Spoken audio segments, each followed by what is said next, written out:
We're currently working to update our understanding of the elephant seal population at South Georgia. It's been 30 years since the last census was conducted.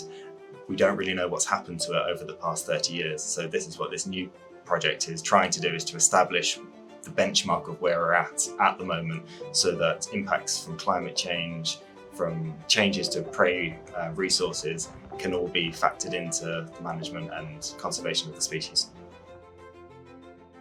So the southern elephant seal, they are the largest seal species in the world, and in the Southern Ocean they are distributed widely through the sub-Antarctic, and when they're not at land breeding, they're at sea provisioning and collecting food resources. So when they do come ashore to breed and we can get boots on the ground to study them, we're really collecting information about the wider system. So one of the main outputs of this project will be to feed in an updated population estimate to the government of South Georgia, so that the marine protected area and the terrestrial protected area management processes can be informed by the most up-to-date available science. So myself and 3 others were part of the team that went down to South Georgia last year to census the animals. I think spending 3 weeks at a elephant seal colony, which at St Andrews also has about 250,000 king penguins, you very quickly go nose blind.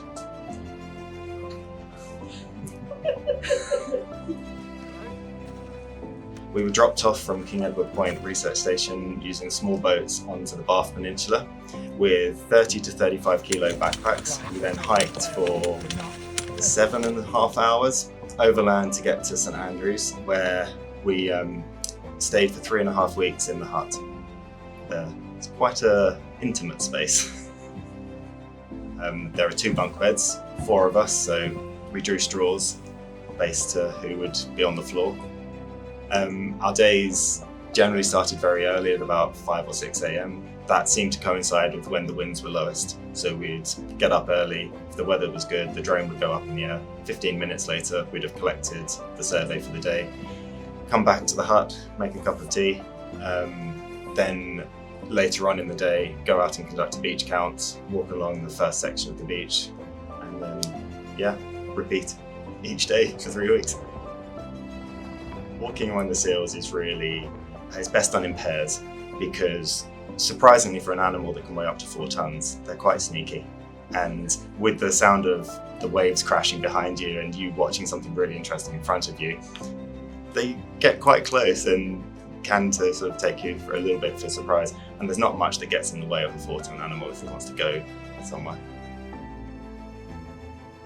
What's really interesting about the new census in 2024 is that we're getting to use hand-launched fixed-wing UAVs. These weigh several kilos, they're made out of polystyrene, and they can be carried in a backpack. And when launched, they can survey a 5-kilometre beach in less than 15 minutes. The launching technique for the drone is quite a unique stance that you have to stand in to throw it.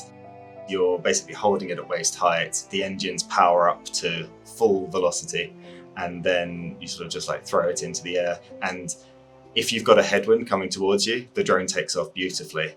And we've only had a few times where without a headwind, it's a close call with the ground. So the platforms, when they're in the air, they're collecting visual imagery. So just like a camera that you would hold in your hands, it's in a drone taking a 90-degree angle of the seals along the beach. This is then downloaded by us, and we stitch these hundreds of images together into an orthomosaic, and then we're combining both manual counts of that orthomosaic for all the individual female seals in it, and also machine learning approaches to speed up that process.